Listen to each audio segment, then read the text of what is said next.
Pessoal, bom dia, sejam bem-vindos aí a mais uma aula. Nesse vídeo a gente vai fazer uma revisão, até mesmo para o nosso simulado, sobre as questões de movimento uniforme e movimento uniformemente variado, que a gente veio abordando aí no início do ano e vocês estudaram também no primeiro ano do ensino médio, tá? Então, hoje a gente vai só resolver exercícios, vou colocar aqui para vocês aqui agora. A questão diz o seguinte: durante uma viagem, Vitor está sentado no banco de trás do carro e, observando pela janela lateral, nota que um outro veículo segue lado a lado, mantendo sempre a mesma posição em relação a ele. Curioso, pergunta a seu pai se o certo é dizer que o carro está parado ou em movimento. Considerando os conceitos da física, seu pai lhe respondeu o quê? Letra A: o carro está em repouso. B: o carro está em movimento. C: em relação a Vitor, o carro está em repouso. D: em relação a Vitor, o carro está em movimento. Letra E: em relação à estrada, o carro está em repouso. Então vamos analisar aqui. Vocês podem ver que a resposta correta é a letra C, como está aqui. Mas vamos então entender por que as outras estão erradas, tá? A letra A e B, ambas aqui, elas estão incorretas, porque para a gente poder dizer que algo está em repouso ou em movimento, a gente tem que observar o referencial, que é muito importante na física, tá? Então, o referencial ele é importante porque, dependendo do referencial, um mesmo objeto pode estar em repouso ou pode estar em movimento, tá? E isso aqui a gente nem está analisando se o movimento é retilíneo, se o movimento é curvilíneo, se ele é variado ou se ele é uniforme, tá? A gente aqui só está analisando se ele está parado ou se ele está se movimentando. Então, depende do referencial. Então, letra A e B, elas são falsas porque depende do referencial. Na letra D e na letra E, a gente vai observar o seguinte: por exemplo, em relação a Vitor, como ele está olhando o carro sempre na mesma posição, então o carro ele não vai estar em movimento em relação a Vitor, tá? Em relação a ele, é como se o carro estivesse parado. Mas em relação à estrada, em alguém que está fora da estrada, o carro é como se ele estivesse movimentando. Então a gente pode ver aqui que há uma certa diferença aqui. Então, em relação a Vitor, ele está em repouso, e em relação à estrada, ele vai estar em movimento. Então, nesses casos, sobe ali a letra C como alternativa correta para essa questão. Alguma dúvida, gente? Qualquer dúvida, vocês podem se manifestar. Tem agora a opção do Google Meet, né, de levantar a mão. Vocês podem clicar aí para levantar a mão, que vai aparecer aqui, ó, para mim, uma sinalização, igual vocês estão vendo aí, que apareceu agora como se fosse a minha vez de falar, tá bom? Então, aí é interessante, vocês podem clicar aí para estar levantando a mão, e aí eu abro aqui e vejo qual é a dúvida de vocês, tá? Podem mandar no chat aí também, sem problema nenhum. Diga aí, Pedro, qual que é a sua dúvida aí? Não, foi só para testar. Ah, beleza, imaginei. Vamos para a próxima questão.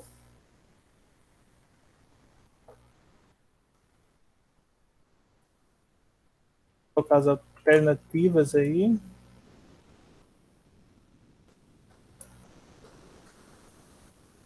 Vou colocar as alternativas, tá? Sem as letras aqui, para a gente analisar aqui separado elas, tá?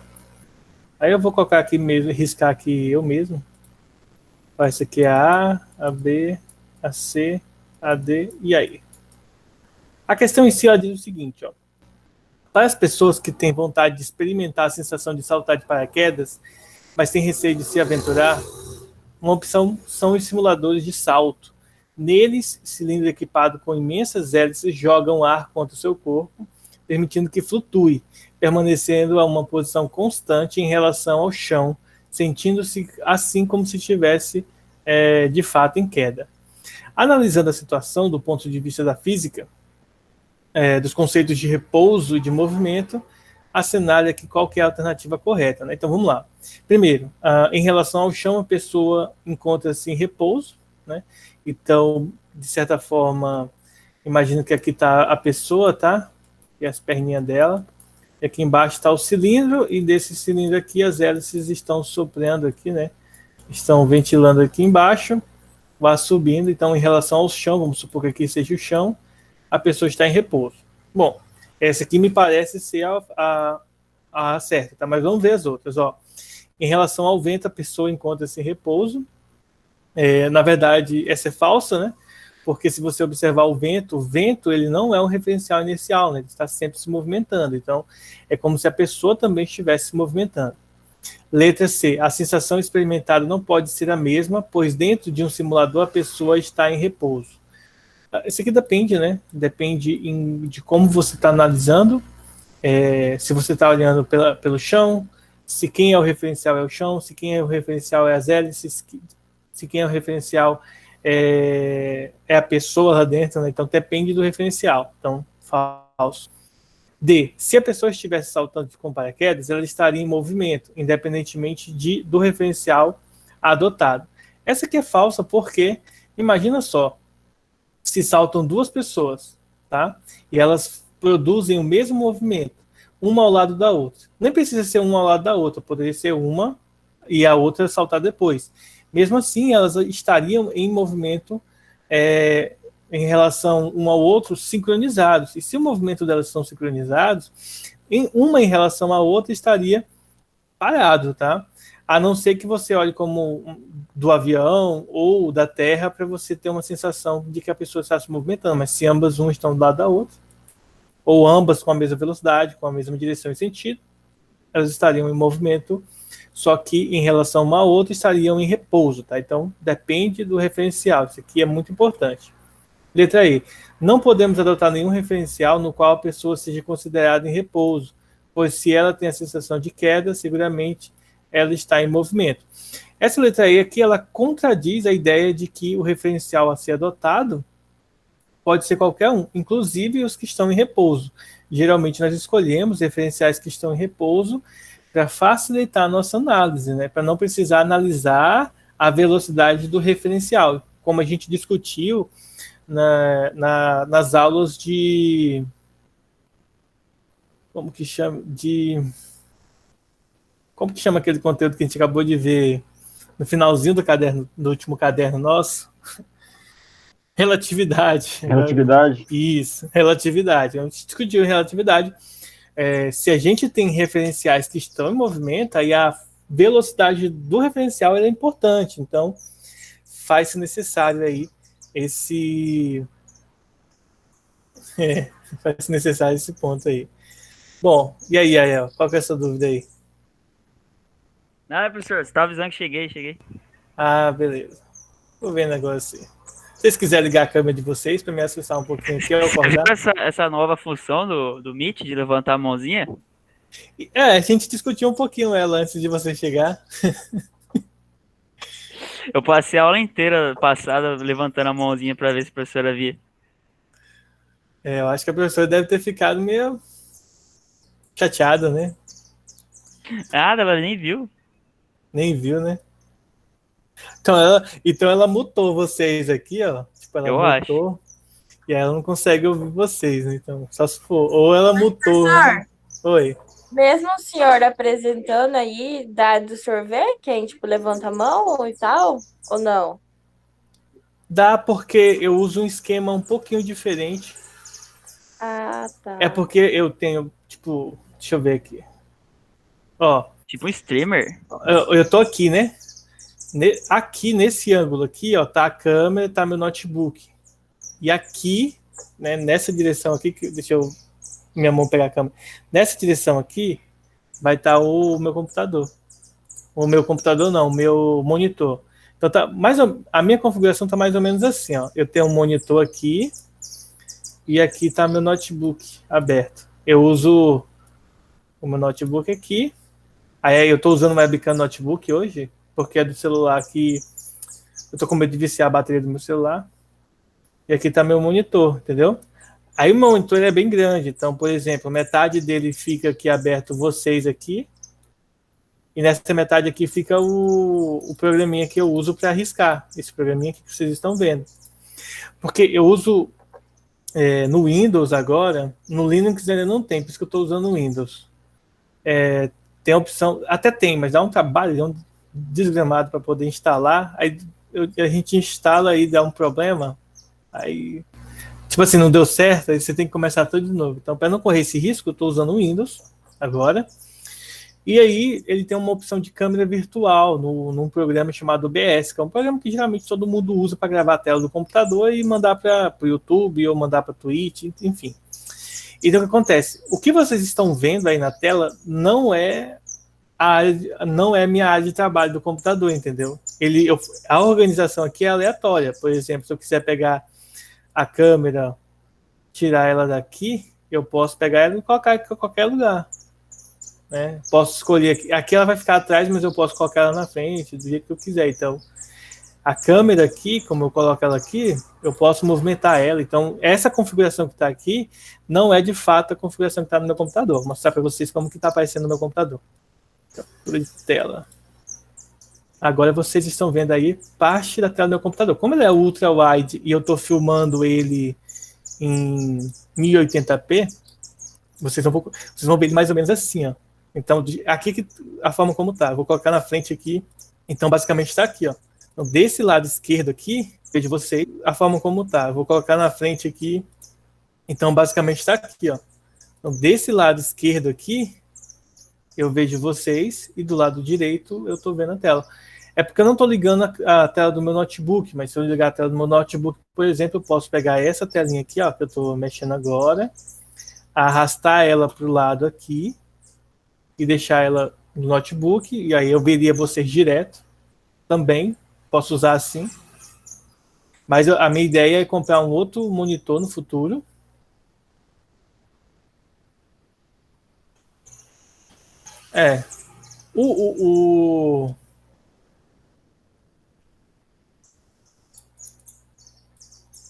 Só que o notebook, como ele é um notebook gamer, então, tipo, eu nunca uso ele sem estar na bateria. Por causa da placa de vídeo, entendeu? Se eu usar ele na bateria, com a GPU ligada, né? Com a GPU ligada, que é da NVIDIA, tipo, 20 minutos ele descarrega o notebook. Ele nem é bom. Aí eu só uso ele conectado na tomada. Isso quando eu vou jogar, por exemplo, se eu colocar ele desconectado, meu Deus do céu. Ele não roda nada. E uma coisa que eu achei ruim no Google Meet, até que, deixa eu ver aqui deixa eu ver aqui como é que fica aqui se eu observar aqui pelo Google Meet. Ó, no Google Meet aqui, ele até que tá bom, ele não tá tão ruim o FPS não. Mas às vezes fica tão lento, rapaz. Eu não sei se é porque eu estou utilizando o OBS para jogar no Google Meet, mas às vezes fica lento, tipo, quando eu vou mexer com o mouse, dependendo do que eu estou fazendo, quando eu vou riscando assim, ó, no Google Meet parece que tá assim, ó, uma trava, fica lento. Bom, agora vocês estão vendo aí, né, minha câmera, o papel que eu coloquei como plano de fundo e o Paint, né, o Paint aqui, que eu não sei como é que se pronuncia, se tem direito aí. Depois eu vou procurar no Google Tradutor como se pronuncia. Agora vamos lá, então vamos voltar aqui para a questão. Agora vocês já sabem como que eu faço aí para filmar a tela aí. É simples. O OBS, a cada atualização, ele tá trazendo mais ferramentas. Não só o OBS, como outros aplicativos também. O Google Meet também tá direto, os caras estão atualizando e colocando outras coisas. Tá bem legal. Então vamos lá, né? Deixa eu voltar aqui no Google Meet. Deixa eu ver aí. LOL, você usa uma GTX 1650. Você tá com uma placa de vídeo boa. A minha placa de vídeo é bem ruizinha, tá? É uma 1050, tá? O senhor comprou um Acer também? Não, meu é o Lenovo. Ah, Lenovo. Eu comprei Esse tá um muito Acer caro. Nitro. E ele Entendi. tava até barato pelo preço. Tipo assim, a versão que eu comprei, geralmente ela fica uns 5 mil pra cima. Eu comprei ela com desconto de... Eu acho que eu comprei por 4.300 esse notebook.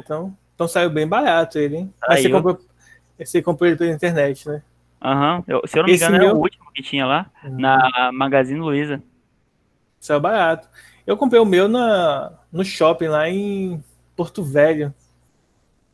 Eu fui visitar minha família lá no Acre Aí quando eu voltei, passei no shopping, tava uma promoção lá da Lenovo. Aí eu comprei, acabei trazendo ele para casa. O Na mal do verdade, eu netbook comprei. é a ventilação dele, né? Não é a mesma que um gabinete. Aí ele É, só que, esquenta muito. só que a placa de vídeo também não é a mesma de uma placa de vídeo de um gabinete. Não é assim. Tipo, se você pegar mesmo e comparar, a GPU é Tem bem umas mais fraca. 15% de É. diferença na performance. E o processador também. O processador não chega no nível de um processador de mesa, não. Aí eu, assim, no futuro, eu queria que fosse esse ano, mas com a pandemia não deu certo. Mas a ideia era ter montado meu PC Gamer. Mas aí eu vou ter que deixar esse sonho aí para daqui uns anos aí. Porque com essa Nossa, pandemia, eu cara, tava com essa quebrou. ideia também, mas desde o começo do ano, eu tava economizando pra comprar o Xbox que lançou agora. Aí Ah, já tô com entendi. ele aqui. É, eu desanimei de comprar console. Porque quando eu consigo, quando eu consigo comprar um console e sai um novo, aí eu não desanimei. É melhor comprar um computador e você só vai trocando as peças depois. Bom, mas vamos voltar aqui. Vamos terminar essas questões. Ó, a próxima questão é a seguinte: antes das lombadas eletrônicas, lombada eletrônica você não vi não. Eram pintadas faixas nas ruas para controle da velocidade dos automóveis. A velocidade é estimada com o uso de binóculo e cronômetro. O policial utilizava a relação entre a distância percorrida e o tempo gasto para determinar a velocidade de um veículo. Cronometrava-se o tempo que um veículo levava para percorrer a distância entre duas faixas fixas, cuja distância era conhecida. A lombada eletrônica é um sistema muito preciso porque a tecnologia elimina erros do operador. A distância entre os sensores é de 2 metros e o tempo é medido por um circuito eletrônico. O tempo mínimo em segundos que o motorista deve gastar para passar pela lombada eletrônica, cujo limite é de 40 km por hora, sem receber uma multa, é de... Então, vamos lá. Como vocês podem ver aqui, a resposta para essa questão é 0,18, mas basicamente o que essa questão traz para a gente é uma questão de velocidade média, tá? Velocidade média, como a gente sabe, ΔS sobre ΔT. Como a velocidade aqui está em quilômetros por hora, mas a distância que ele tem que percorrer está em metros, ou a gente transforma metros em quilômetros, ou a gente transforma quilômetros em metros, tá? A pergunta é o tempo mínimo em segundos. Como eu quero em segundos, eu vou pegar esses 40 quilômetros por hora, vou dividir por 3,6, tá? Deixa eu mostrar aqui para vocês. Vou abrir aqui. Como Professor, Oi. eu não sei se é só pra mim, mas tá aparecendo só. Não tá aparecendo a outra parte. Pra E mim tá você aparecendo, está tipo, usando só o a quê? parte da questão. Como assim? Você está usando computador ou celular? Não, tô no celular. Então Aqui tá deita o seu aparecendo celular, tudo. Ah, tá. Eu tô Ah, pelo tá. computador, mas Ah, tá. entendeu? Você deita seu celular que ele vai aparecer tudo. Deixa eu Tá certo, capturar professor. aqui. Foi mal. Não, é isso.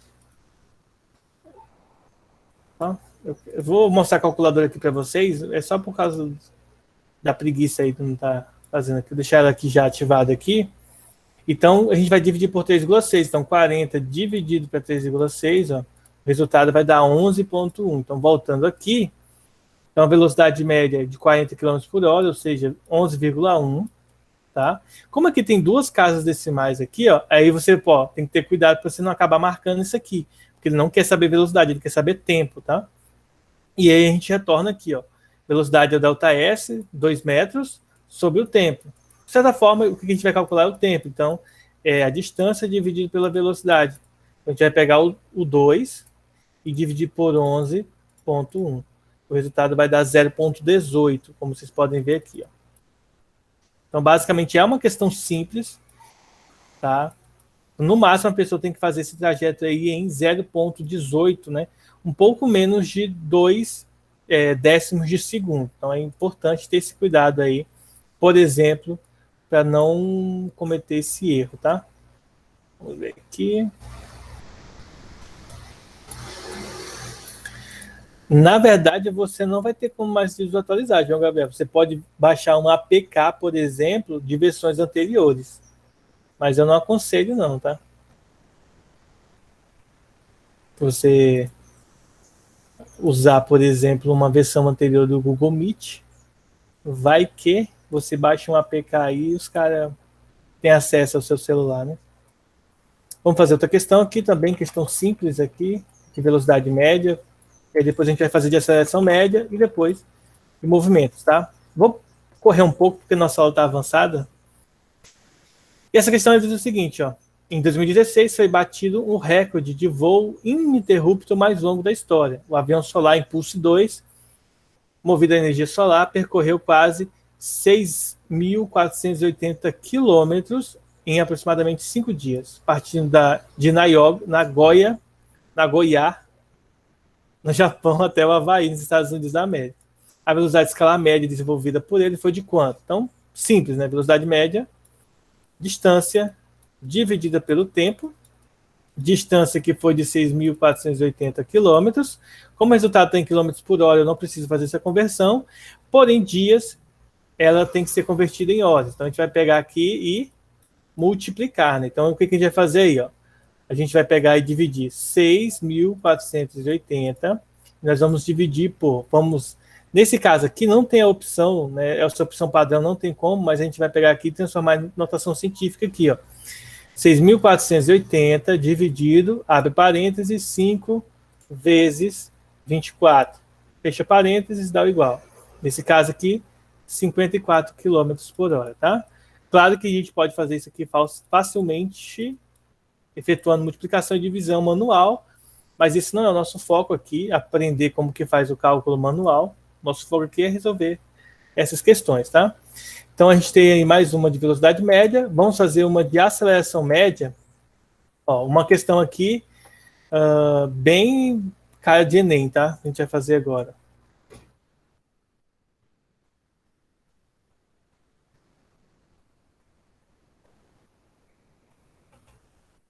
Vocês vão entender porque é bem cara de Enem, né? 50 mil quilômetros de questão. Uma imagem meia boca. Um enunciado da questão de fato bem pequenininho. Aí depois aqui as alternativas. Então vamos lá. A questão ela é bem longa, pelo menos o enunciado dela, e ela fala o seguinte, ó, quando um jovem antílope se afasta demais do rebanho, o guepardo, antes deitado sobre a vegetação, salta e com uma explosão de velocidade sem igual, no mundo natural, abate sua próxima refeição. Ou era isso que pensávamos, mas o primeiro estudo a coletar dados sobre os movimentos do animal na natureza revela que, ao contrário da opinião popular, a velocidade do guepardo não é sua única arma na caçada. Seu sucesso como predador também depende de seus reflexos quase instantâneos e de sua capacidade de acelerar mais rápido do que uma Ferrari. Observação, de aceleração e não de velocidade, são duas coisas diferentes, tá? Determinar a velocidade com que animais correm não é nada fácil. Em zoológicos, guepardos cativos correndo em linha reta podem atingir velocidades de até 29 metros por segundo, ou seja, 105 km por hora, mais que o dobro da velocidade conseguida por um corredor humano. Mas ninguém foi capaz de determinar se os animais de fato atingem essas velocidades na natureza. Então, pode ser que eles corram mais ou menos na natureza, tá? O texto mostra os resultados de pesquisas feitas com guepardos que cresceram em cativeiros. Suponha que os guepardos partiram do repouso e atingiram as velocidades apresentadas no texto em apenas 2,5 segundos. Nessa situação, a aceleração média escalar dele vai ser quanto? Bem simples, a aceleração escalar, a gente vai pegar lá a variação da velocidade com relação ao tempo. Então, a velocidade dele é de aproximadamente 29 metros por segundo, então 29, menos sua velocidade inicial, que é 0, e o tempo, que é a variação de tempo, 2,5, menos o tempo inicial, 0. Ou seja, você está fazendo 29 por 2,5. E 29 por 2,5, vamos lá para nosso recurso aqui, né? 29 dividido para 2,5, resultado 11,6, alternativa B, como está descrito aí na questão, tá? Metros por segundo ao quadrado. Esse é o valor da aceleração dele. Observe que geralmente a gente vê questões que envolvem acelerações de 2 metros por segundo ao quadrado, 3 metros por segundo, 3, 2,5, 5 no máximo. E a aceleração gravitacional, que é de 10 metros por segundo ao quadrado. Então, veja que o do Guepardo ultrapassa até mesmo a aceleração gravitacional, tá? Que vai de 11,6. Bem interessante aqui. Isso aqui é só para a gente relembrar, tá? Fórmula da velocidade média, fórmula da aceleração média. Agora vamos fazer um de movimento uniforme. Deixa eu pegar aqui, para a gente relembrar aí movimento uniforme aqui para a gente estar utilizando nosso cálculo. Vou pegar uma questão de concurso agora, tá? A questão aqui ela diz o seguinte, ó, uma questão de concurso, tá, gente? A nave espacial New Horizon foi lançada pela Agência Espacial NASA para estudar o planeta Plutão em janeiro de 2006. Tá? Em julho de 2015, a nave chegou muito próximo de Plutão e conseguiu enviar imagens de sua superfície.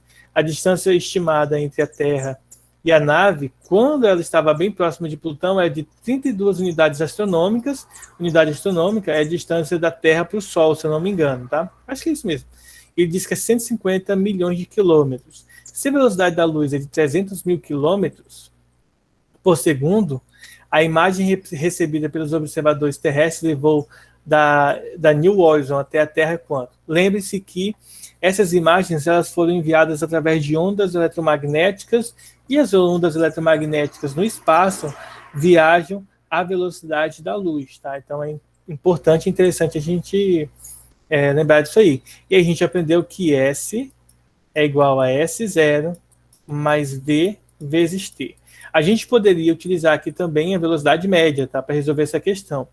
A distância final, né, a distância total é de 32 unidades astronômicas, ou seja, 32 vezes a distância astronômica, que é 150 milhões de quilômetros, né? O milhões são 6 zeros, né? Então, quando eu coloco milhões aqui, eu estou colocando 10 elevado a 6, tá? E os quilômetros, se nós formos transformar em metros, deixa eu ver aqui se vale a pena transformar em metros. Vamos deixar aqui em quilômetros mesmo por enquanto. No final a gente divide por 1000 se for necessário, tá? Mas se a gente quiser, é só colocar aqui 10 elevado a 3, que seria o 1000, tá? A distância inicial a gente vai considerar como sendo zero. A velocidade da luz, como vocês devem saber, é 300 mil quilômetros ou 300 milhões de quilômetros, ou seja, 3 vezes 10 a oitava, vezes o tempo que a gente quer saber. Então, a gente quer saber aqui o tempo, tá? Então, basta a gente resolver essa continha aqui, né? Essa continha besta. Então, a gente já vai pegar, vamos passar esses números para o outro lado. Esse aqui não precisa mais, vamos passar esse aqui dividindo para cá. Então, a gente pode concluir que o tempo, de forma resumida, é 32 vezes 10, vezes 150, vezes 10 elevado a 9, dividido por 3 vezes 10 elevado a 8, tá? Vamos fazer algumas simplificações. Eu posso pegar aqui o 150 e simplificar por 3. 150 dividido para 3 dá 50. O 10 a nona aqui eu posso simplificar com esse 10 a oitava. Aqui vai ficar 10, né? E aí nós vamos ter 32 vezes 50 vezes 10, tá? Aí é só multiplicar esses três valores que nós vamos ter mais ou menos o tempo. Então vamos lá, 32 vezes 50 vezes 10. Vai dar 16 mil, tá? Os valores que aparecem aqui pra gente, ó, são 0,1 microsegundos, é 1 hora, 4 horas e meia, 2 dias e aqui 0 segundos, tá? Aqui é interessante a gente notar o seguinte, quando eu substituir esse valor aqui da velocidade da luz aqui, ó, esse carinha aqui está em metros e esse carinha está em metros por segundo. Em outras palavras, esse resultado que a gente acabou encontrando aqui, que é 16 mil, ele vai estar em 16 mil segundos, que isso é importante de citar. Tá? Para eu saber, por exemplo, 16 mil segundos, para transformar isso, por exemplo, a gente sabe que a letra E e a letra A não tem como. A gente pode transformar primeiro em horas, para saber qual dessas aqui são. Para transformar em horas, a gente pega e divide esse resultado por 3.600, que é dividir para horas. Então, aqui é aproximadamente 4 horas, né? 4,44, por exemplo. Então, isso aqui diz para a gente que é 4 horas, e esse 44 aqui não é minutos, tá? Então, esse 0,44 aqui, que a gente pode ver, ó, 0,44, se eu quiser transformar isso em minutos, eu pego e multiplico por 60. Opa, divido por 60. 0,44 dividido por 60. O resultado, então vamos pensar diferente, né? 1 hora, 60 minutos. Então, 0,44 é igual a x. Então, multiplicando cruzado, é isso mesmo. 0,44 vezes os 60 minutos. O resultado vai dar 26,4. Ou seja, esse 0,44 aqui não é 0,44, e sim, deixa eu apagar aqui, 26,4 minutos, tá? 26,4 minutos. Ou seja, aproximadamente 4 horas e meia. Então, 1 hora não tem como, né? Porque a gente já tem aqui 4 horas de quebra, e dias também não é, porque 4 horas não tem como dar 2 dias, né? Então, a letra C seria correta. Lembrando que não é um resultado exato.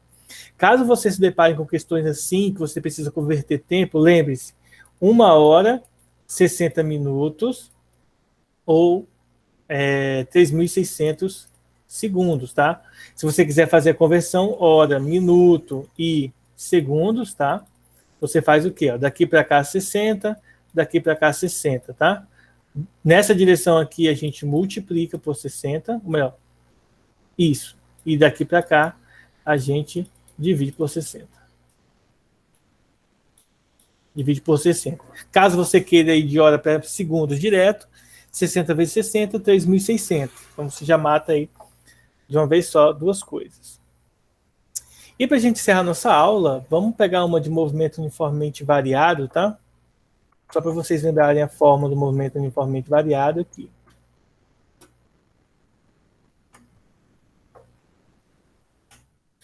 Nós temos uma questão da Mackenzie que diz o seguinte: um ciclista partiu do repouso num ponto de uma pista reta. Se partiu do repouso, a gente já pode concluir que a velocidade inicial dele é 0, tá? No instante em que ele completou 200 metros, praticamente com aceleração constante, sua velocidade escalar, ou seja, a velocidade final, é de 57,6 km por hora. Então, como é que o resultado vai estar em metros por segundo? Provavelmente, né, certamente nós vamos ter que fazer essa conversão de quilômetros por hora para metros por segundo, tá? Aí ele pede qual foi a aceleração escalar do ciclista neste percurso, tá? Então, vamos lá. Eu sei aqui a velocidade aqui, quero transformar isso aqui em metros por segundo, então eu vou dividir por 3,6. Então, fazendo essa conversão, ó, 57,6 dividido por 3,6. O resultado vai dar 16, tá? Então, foi 16 metros por segundo. Essa é a velocidade final. Ele quer saber qual foi a aceleração. Então, a gente vai usar a fórmula de Torricelli, v ao quadrado, porque a gente não tem o tempo, tá? V ao quadrado é igual... Ele fala... Não, ele não fala tempo, ele só fala valor. Então, velocidade inicial ao quadrado mais 2A delta S. A velocidade final é 16, fica 16 ao quadrado. Velocidade inicial, 0. 2 vezes A vezes o delta S, que é 200 metros. E agora é só resolver. 16 ao quadrado, aí, como a gente viu no resultado. 16 vezes 16, o resultado vai dar 256. Igual a 2 vezes A, ou melhor, 2 vezes 200, 400A. Ou seja, a aceleração vai ser 256 dividido por 400. E aí, é só a gente efetuar a divisão. 256 dividido aí esse resultado por 400. Então vai dar 0,64, tá?